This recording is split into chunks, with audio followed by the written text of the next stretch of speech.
They called him the best damn mechanic in town, but the people running NASCAR called him a nightmare.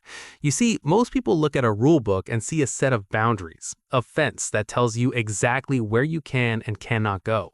Smokey Yunick looked at that same book and saw a menu. He didn't see rules, he saw variables. He saw opportunities.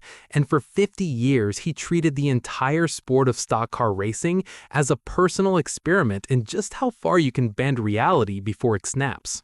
This is legacy motoring, and I spend way too much time thinking about the gray areas of automotive history. If you're someone who believes that engineering is an art form and that the smartest guy in the room should always win, make sure to hit the subscribe button and give this video a thumbs up if this helps you out. Now, to really get why Smokey was the way he was, we have to strip away the myths for a second. There are 1,000 stories about him. The basketball in the fuel tank, the 7/8 scale car, the fuel line that held 5 gallons, and we are going to get to every single one of those because they are absolute gold. But if you just look at the tricks, you miss the genius. You miss the engine that was driving the man. Because Smokey wasn't just trying to cheat, he was trying to prove a point. He was operating on a level of mechanical intuition that frankly terrified the people in charge. Here's the thing about brilliance. It usually comes from a place of survival. Smokey didn't learn mechanics in a classroom with clean floors and textbooks. He learned it in the cockpit of a B-17 Flying Fortress over Europe in 1944. Now, you might be thinking, what does a bomber plane have to do with stock car racing? Everything. It has everything to do with it. When you're 20,000 feet in the air, taking flak, and your life depends on whether a piston keeps moving or a fuel line stays sealed, you develop a very specific relationship with machinery. You stop caring about what the manual says you should do, and you start caring about what the machine is actually capable of doing. Statistics tell us that the survival rate for bomber crews in the early part of the war was horrific. Something like 1 in 3 didn't come back. Smokey flew 50 missions. 50. That isn't just luck. That is an obsessive, paranoid attention to detail. It's the kind of experience that rewires your brain. It teaches you that the only rules that matter are the laws of physics. Everything else, regulations, traditions, the way we've always done it, is just noise. So when he came back to America and opened the best damn garage in town in Daytona Beach, he brought that fighter pilot mentality with him. He wasn't there to participate, he was there to dominate. Look, the NASCAR of 1947 wasn't the polished corporate machine you see on TV today. It was raw. It was dirt tracks and beach sands and guys who learned to drive running moonshine. The rulebook was thin, maybe a dozen pages. And this is where it gets really interesting. The officials who wrote those rules were car guys, sure, but they were thinking like organizers. They wanted a fair show. They wrote rules like, the engine must remain stock. In their minds, that meant, leave the engine alone. But Smokey? He read, the engine must remain stock, and he didn't hear a command. He heard a riddle. What is stock? If I take a camshaft from a 1954 model and put it in a 1955 block, is it still stock? Both parts are factory original, both parts are available at the dealership. The rulebook didn't say the parts had to come from the same car, it just said they had to be stock parts. So that's exactly what he did. He built Frankenstein engines using the best factory parts from 5 different years, creating a motor that was technically 100% stock, but produced 40 horsepower more than anyone else on the grid. And this is the fundamental conflict that defined his career. NASCAR wanted a sport of drivers. Smokey wanted a sport of engineers. He believed that if he was smarter than you, harder working than you, and understood the thermodynamics of an internal combustion engine better than you, he deserved to beat you. It didn't matter if your driver was better, if his car was superior, he won. Here's what most people don't realize about the early days. It was an arms race disguised as a sport, and Smokey was bringing nuclear weapons to a knife fight. Take the Hudson Hornet era. In the early 50s, the Hudson Hornet was the car to beat, thanks largely to its step-down design, which gave it a lower center of gravity. Smokey saw that. recognized the physics immediately, and then asked, how can I make everything else behave like a Hornet? He started looking at suspension geometry in a way nobody else was. He realized that stock suspension just meant the parts had to be there. It didn't say where they had to be positioned down to the millimeter, so he would heat up suspension springs, compress them, and retemper them. The spring looked identical to a factory spring. It had the same part number stamped on it, but its spring rate was completely different. It sat an inch lower. It handled corners flat while the competition was leaning over like a sailboat in a hurricane. Was it cheating? Smokey would look you dead in the eye and say, show me where in the rulebook it says I can't heat treat a spring. And he was right. It wasn't there. I want to pause here and really emphasize the psychology of this. Imagine being a NASCAR inspector in 1955. You walk up to Smokey's car, it looks right, it sounds right, you measure the wheelbase, it's perfect, you check the displacement, it's spot on. But then the race starts and this thing pulls away from the pack like it's attached to a bungee cord. You know something is wrong, you can feel it in your gut, but you cannot find it. That is psychological torture. And Smokey loved it. He lived for that moment when an inspector would throw his hands up in frustration because he knew he was beaten but couldn't prove how. There was a story, and honestly, with Smokey, you have to take some of these with a grain of salt, but the core truth is there, about a routine inspection where they were giving him a hard time about his fuel tank. Now, fuel was always a big deal for Smokey. We'll get into the specific fuel tricks later because they deserve their own chapter, but generally speaking, he viewed the fuel tank as a suggestion, not a limit. So the inspectors are measuring the tank, tapping it, looking for hidden bladders. They are convinced he's hiding gas somewhere. Smokey is standing there, cowboy hat on, chewing on a cigar, just watching them sweat. Finally, they clear him. They find nothing. As he's rolling the car away, he allegedly yells back, "You boys better check the rulebook again." It was taunting. It was performance art. He wanted them to know that he was ahead of them. It wasn't enough to win. He wanted to expose the incompetence of the system. He viewed the rulebook as a document written by people who didn't understand cars, trying to regulate a man who understood them better than anyone on earth. Contrast that with the modern era. Today, if a team finds a loophole, they hide it. They keep their mouths shut, run it for a few races, and pray nobody notices. Smokey put it on a billboard. He essentially dared them to catch him. And that attitude is what made him a folk hero. Americans love an outlaw, especially one who uses his brain to stick it to the man. But it also made him a target. By the late 50s, the rulebook wasn't just a rulebook anymore. It was a Smokey Yunick prevention manual. Every time he found the gray area, NASCAR would write a new rule in black and white to close it. But here's where it gets really interesting. You cannot regulate genius. You can only inconvenience it. When they closed the door on engine parts, he moved to aerodynamics. When they locked down aerodynamics, he moved to fluid dynamics. When they secured the fuel system, he looked at the chassis. It was a game of whack-a-mole, but the mole was an engineering prodigy with a welding torch and a grudge. Let's talk about the specific environment of his garage for a second. It wasn't a high-tech laboratory like you see in Formula One today. It was gritty. It was hot. It smelled of ozone and gasoline and old coffee. But inside that garage, Smokey was doing things that major manufacturers wouldn't figure out for another 20 years. He was playing with variable ratio steering before it was standard. He was experimenting with reverse flow cooling systems. He was building dynos to test engines in ways the factories hadn't even thought of. Now, you might be thinking, okay, he was a genius, but what about the cheating? Was he actually breaking the rules? The answer is complicated. Smokey didn't see himself as a cheater. He saw himself as a strict constructionist. If the rulebook said X, he did X. It just so happened that X left a massive gaping hole for Y, and Smokey drove a race car straight through that hole at 180 miles per hour. Let's talk about fuel. Fuel is everything in racing. It's not just about speed, it's about strategy. If you can stay out on the track longer than the other guy, you win. It's simple math. Every pit stop costs you time. Maybe 30 seconds, maybe more if something goes wrong. If you can stretch your fuel mileage just enough to eliminate one pit stop over a 500-mile race, you have just gained half a minute on the field without driving any faster. That is a massive advantage. The rulebook was very clear about the fuel tank. It had to be a specific size, let's say 22 gallons. It had to be located in a specific spot. It had to use a standard fuel cell. NASCAR inspectors would check this religiously. They would measure the tank, tap on it, inspect the filler neck, everything. They were obsessed with the tank. But here's the thing. They weren't looking at the plumbing. Smokey realized that the rulebook said nothing about the fuel line itself. It didn't specify a maximum diameter or a maximum length. It just said fuel line connecting tank to engine.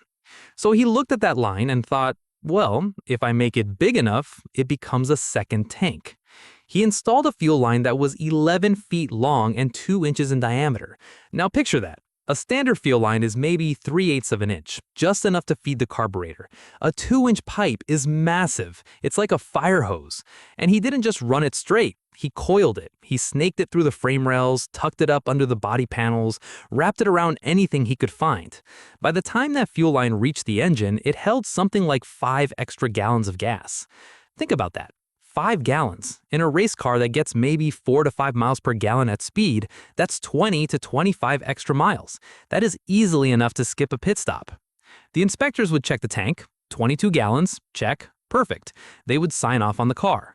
Smokey would roll to the grid with 27 gallons on board, and he would stay out on the track lap after lap while everyone else pitted.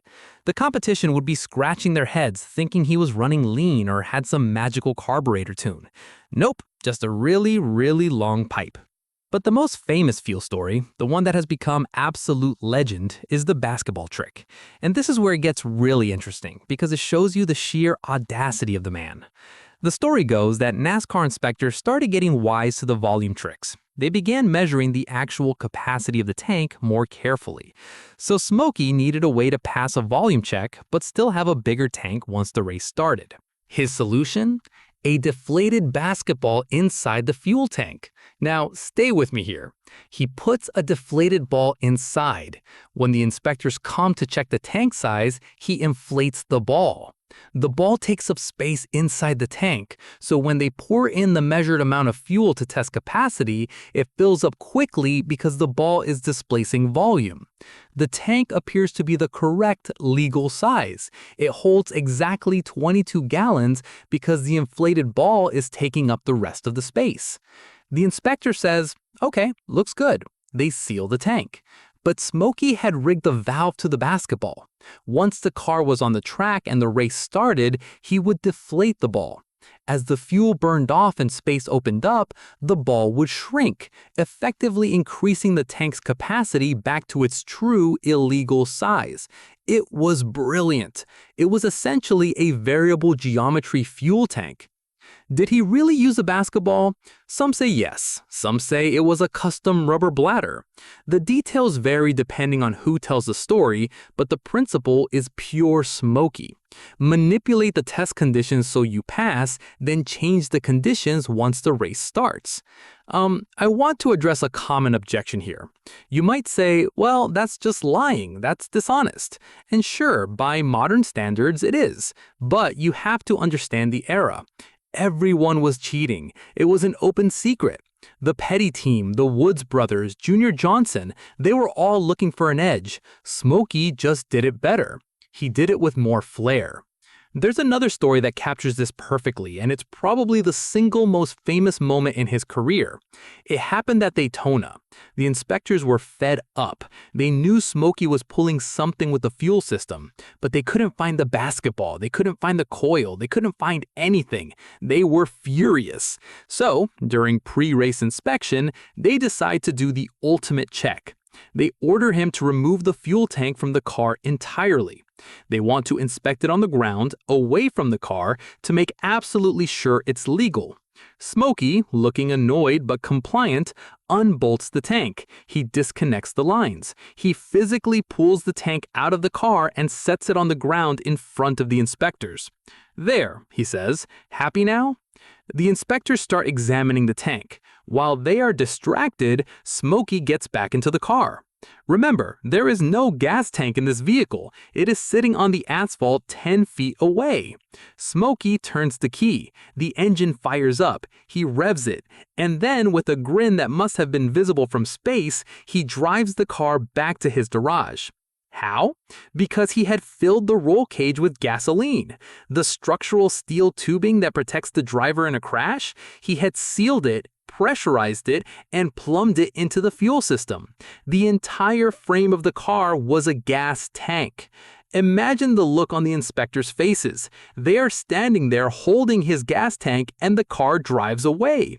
It's the ultimate mic drop moment in motorsports history. He wasn't just cheating, he was mocking them. He was showing them that their understanding of the car was so limited, so superficial, that they missed the fact that the car itself was the violation. This is where contrast framing is crucial. Most cheaters try to hide. Smokey performed. He turned the inspection process into a theater of the absurd, and by doing that, he won the psychological war before the race even started. The inspectors were so busy looking for the magic trick that they missed the basic engineering. They were looking for a hidden tank, not realizing the car was the tank. But Smokey's genius wasn't limited to fuel. Let's talk about aerodynamics. In the 1960s, aerodynamics was still a bit of a black art in NASCAR. People understood that sleek was better, but they didn't really understand downforce or drag coefficients the way we do now. Smokey did. He understood that air is a fluid, just like water, and if you can make a car slip through that fluid with less resistance, you get free speed. The rulebook said the body of the car had to be stock appearing. It had to look like a Chevrolet Chevelle or a Ford Galaxy. It had to use stock body panels. But again, stock appearing is a subjective term. To an inspector standing 10 feet away, a car looks like a car. So, Smokey decided to build the ultimate aerodynamic weapon, the 7/8 scale Chevelle. Now, this is the holy grail of Smokey stories. The legend goes that for the 1966 season, he built a Chevrolet Chevelle that was perfectly proportioned, but slightly smaller in every dimension. He shrunk the car. Why? Because a smaller car has a smaller frontal area. It punches a smaller hole in the air. If you reduce the size of the car by even 10%, you reduce the drag significantly. At 180 miles per hour at Daytona, that difference is massive. It means the engine doesn't have to work as hard to push the car through the air. It means higher top speeds and better fuel economy. But how do you shrink a car without anyone noticing? You have to do it proportionally.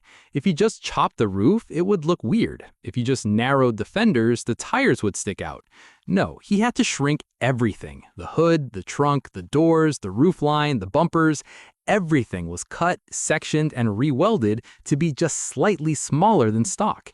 He was essentially building a scale model of a Chevelle that was big enough for a driver, but small enough to cheat the wind.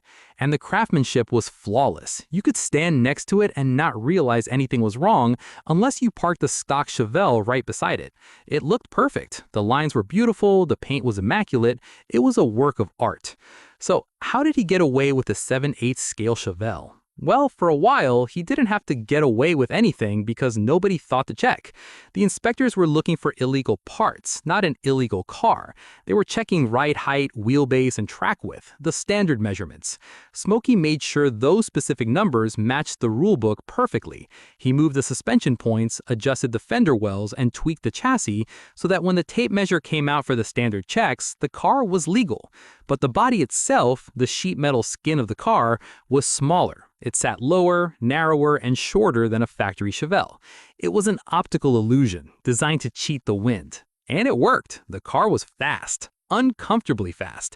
It cut through the air like a knife while the competition was bludgeoning the atmosphere with bricks. Eventually, though, the jig was up. The story goes that another team owner, suspicious of how small the car looked on the track compared to his own, walked up to it with a tape measure and simply measured the length of the hood. Just the hood. It was too short. Then he measured the door. Too short. The roof. Too short. The entire car was a masterpiece of fabrication, a perfect scale model. But it wasn't a Chevelle. It was a Smokey special. NASCAR was furious, of course. They banned the car, rewrote the rulebook to include templates that fit over the entire body, and Smokey just shrugged. He had already proven his point. The rulebook didn't say the car had to be full size, it just said it had to be a Chevelle. Now, you might be thinking, okay, that's clever bodywork, but surely the engine rules were tighter. And you'd be right. The engine rules were incredibly strict. NASCAR mandated maximum displacement, how much air the engine can pump. If you went over the cubic inch limit, you were disqualified, period. But here's the thing about metal. It moves. Most people think of an engine block as a solid, static object. Smokey thought of it as a living thing that changes shape. He knew that aluminum expands more than cast iron when it gets hot. He knew that cylinder bores grow, that pistons expand, that the entire geometry of the engine shifts as it reaches operating temperature. So he built engines that were legal when they were cold. Imagine this. It's 8 a.m. on race day. The air is cool, the car is sitting in the inspection bay. The officials measure the bore and stroke. It comes out to exactly 358 cubic inches, or whatever the limit was that year. Perfect. Legal. They seal the engine. But once that car is on the track, running at 8,000 RPM, the temperature spikes, the metal expands, the cylinders get slightly bigger.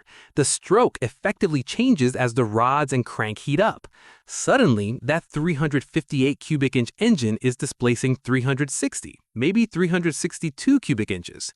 It doesn't sound like much, but in a sport where victory is measured in thousandths of a second, a few extra cubic inches of air and fuel is a massive advantage. This is where it gets really interesting. Smokey wasn't just cheating the measurement, he was exploiting the laws of thermodynamics. He was using the physics of heat expansion to create a variable displacement engine that only became illegal when nobody could measure it. By the time the race was over and the engine cooled down for post-race inspection, the metal would contract and the engine would measure legal again. It was the perfect crime because the evidence disappeared as soon as you turned the key off. Look, this level of thinking is what separated him from the guys who were just grinding on camshafts. He was playing 4D chess while everyone else was playing checkers. But if you want to understand the true depth of his genius, the stuff that proves he wasn't just a trickster, we have to talk about the hot vapor engine. This is a story that has nothing to do with NASCAR cheating and everything to do with legitimate world-changing engineering. In the early 1980s, long after his most infamous racing days, Smokey turned his attention to fuel efficiency. The energy crisis had hit. Gas prices were up, and cars were choking on new emissions regulations. Engines were weak, inefficient, and complicated. Smokey looked at the internal combustion engine and realized something fundamental. We were wasting most of the fuel. A standard engine dumps raw liquid fuel into the cylinder. Liquid doesn't burn, vapor burns, so the engine has to waste heat and energy just to vaporize that fuel before it can explode. It's inefficient, it creates pollution, it wastes power. So he built an engine that vaporized the fuel before it entered the cylinder. He called it the hot vapor cycle. He took a humble Pontiac Fiero, a plastic mid-engine sports car that was known for catching fire, not setting records, and he installed his system. The results were staggering. We are talking about 51 miles per gallon in a sports car in 1984. To put that in perspective, a modern Toyota Prius gets about that today. Smokey did it with a carburetor, a heating coil, and a turbocharger he modified himself. And it wasn't slow. The car had more horsepower than the stock version and double the fuel economy. 0 to 60 in under 6 seconds, with economy car mileage. He patented it. He showed it to the big automakers, General Motors, Ford, Chrysler. He thought he had solved the energy crisis. He thought they would carry him on their shoulders. Here's what most people don't realize about the auto industry. They don't always want the best solution. They want the most profitable one. The hot vapor engine ran hot, really hot. It required specific materials and precise temperature controls that were expensive to mass produce at the time. It was finicky. It was brilliant, but it didn't fit the manufacturing model of 1984 Detroit. The executives looked at it, praised the engineering, and then passed. They didn't buy it. They didn't build it. Smokey was crushed. He had built something that could have changed the world, and the rulebook of corporate economics shut him down, just like NASCAR had. But this failure, if you can call it that, proved something vital about the man.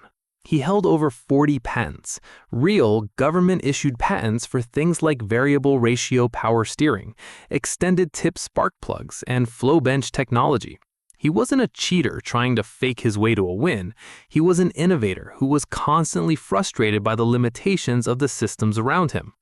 Let's go back to the racing for a second, because the contrast between his legitimate work and his illegitimate work is fascinating. When he was building the hot vapor engine, he was trying to save the world. When he was building race cars, he was trying to destroy the competition. But the mindset was identical. The current way of doing things is stupid. I can do it better. Take the sidecar concept. In the mid-60s, he built a car where the driver sat in a little pod off to the left and the engine and fuel were on the right. It looked like a motorcycle sidecar. The idea was to perfect the weight distribution for oval tracks, where you are always turning left. By putting all the weight on the inside, the car would stick to the track like glue. NASCAR took one look at it and banned it before it even turned a wheel. They didn't even let him qualify. They said it wasn't a stock car. Smokey argued that the rulebook didn't say the driver had to sit on the left, it just said there had to be a driver. But NASCAR wasn't having it. This was the era where they stopped fighting him with logic and started fighting him with authority. Because we said so became the new rule. But banning the car didn't stop the brain. In fact, every time NASCAR said no, Smokey just heard, try something harder. And this brings us to what might be the single most technically audacious trick in the history of the sport, the reverse rotation engine. Now, if you know anything about engines, you know they spin in a specific direction, usually clockwise when viewed from the front. This is universal. It's how the starter motor works, it's how the transmission is geared, it's how the entire drivetrain is designed. But Smokey looked at that rotation and saw a problem. He saw torque reaction. Here's the thing. When an engine accelerates and the crankshaft spins one way, the laws of physics say the engine block wants to twist the other way. In a race car, this torque reaction lifts the left front tire off the ground. That is bad. You want the left front tire planted firmly on the track because you are turning left 100% of the time. If the tire is in the air, you have no grip. You have to slow down. So Smokey asked a question that nobody else had ever asked. Why does the engine have to spin clockwise? The rulebook didn't say it had to, it just said engine. So he built a Chevrolet V8 that spun backward, counterclockwise. Think about the work involved in that. He had to have a custom camshaft ground with the lobes reversed.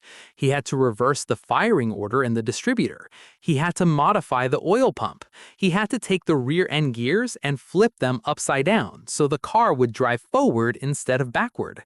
He essentially reinvented the internal combustion engine in his garage just to fix a handling problem. And it worked. It worked beautifully. Because the engine was spinning the other way, the torque reaction now pushed the left front tire down into the track.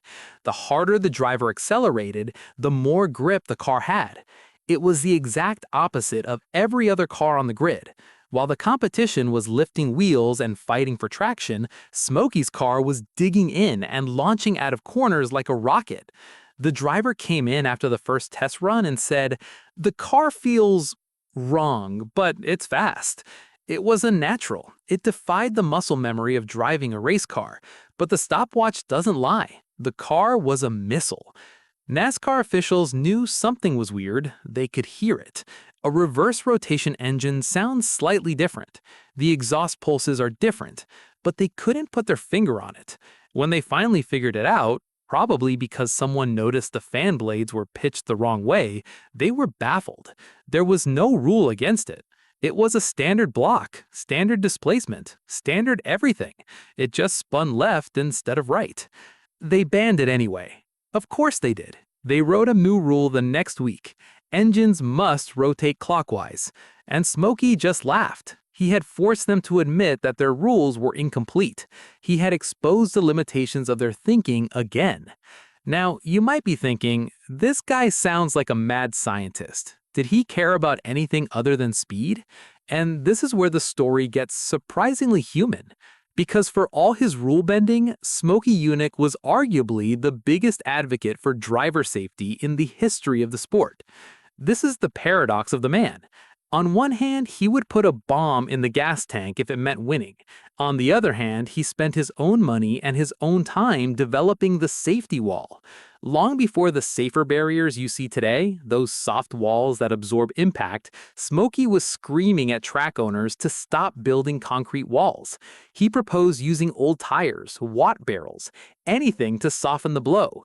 He designed energy-absorbing crash barriers in the 1960s. He also championed the use of fuel cells, rubber bladders inside the steel tank to prevent explosions. He saw friends die in fires. He saw drivers burn to death because a steel tank ruptured. And it haunted him. He famously said, "I want to beat you, not kill you." So he would show up to a race with a car that was cheating on displacement, cheating on aerodynamics, and cheating on weight, but it would also have the safest fuel system and the strongest roll cage in the paddock. He would argue with officials about safety just as hard as he argued about manifolds. He called them murderers for not upgrading the tracks. He was a thorn in their side about everything, not just the rules of competition.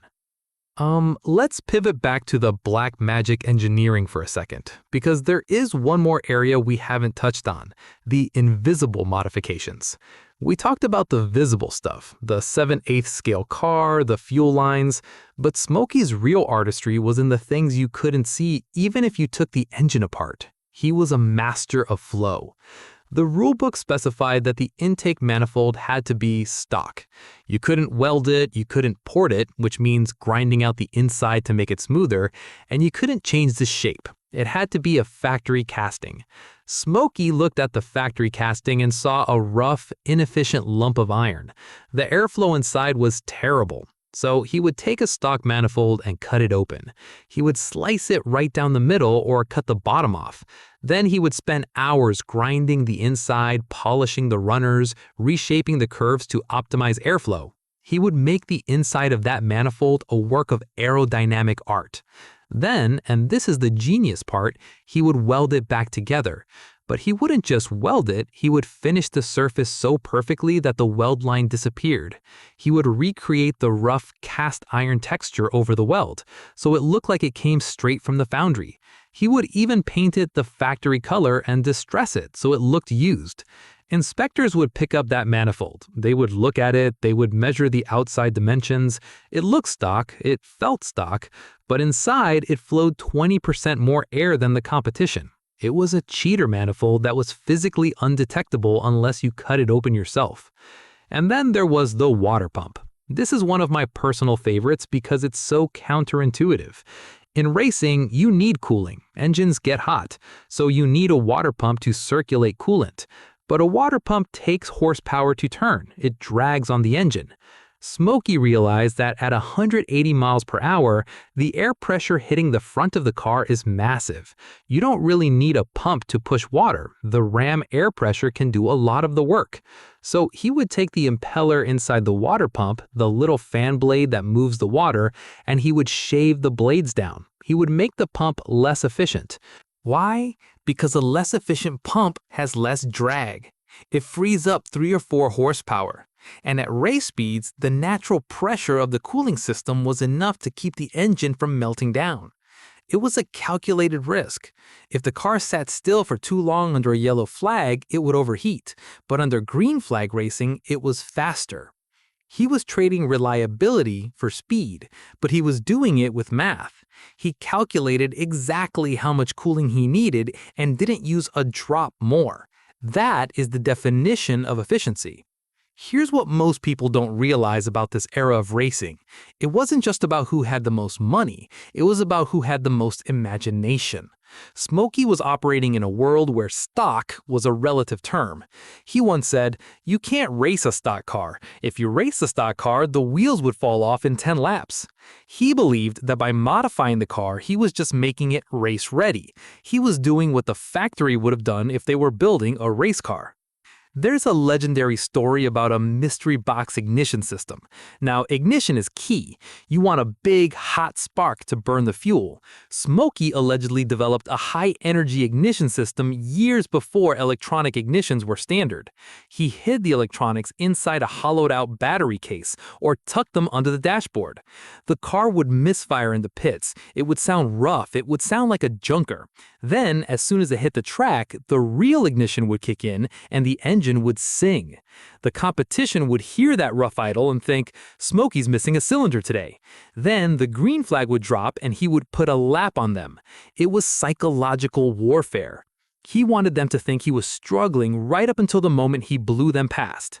So what do we make of the greatest cheater who was also the greatest innovator? Here's the thing, you can call him a cheater and you wouldn't be wrong, but if you stop there, you miss the entire point of Smokey Yunick. You miss the philosophy that drove the man.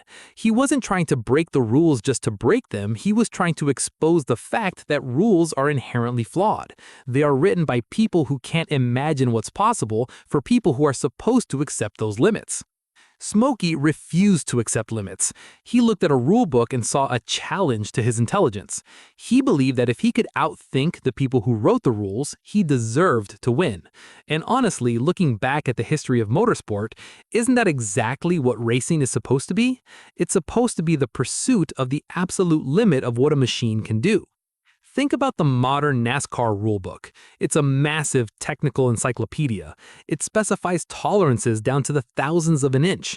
It uses laser scanners, computer templates, and chemical analysis. Do you know why that book exists? It exists because of Smokey Yunick. Every single page of that rulebook is a scar tissue where Smokey cut them. They had to invent new ways to measure cars because he invented new ways to build them. They had to define stock because he proved the word meant nothing. They had to regulate fuel lines, bell housings, roof lines, and water pumps because he turned every single component into a weapon. In a way, he created modern NASCAR just as much as the Francis family did. They built the business, he forced them to build the engineering standards. And here is where it gets really interesting. Smokey knew exactly what he was doing. He wrote an autobiography called Best Damn Garage in Town, and it is essentially a confession. He lays it all out. He doesn't apologize. He doesn't say, I'm sorry I ruined the integrity of the sport. He says, here is how I beat you, and here is why I was right.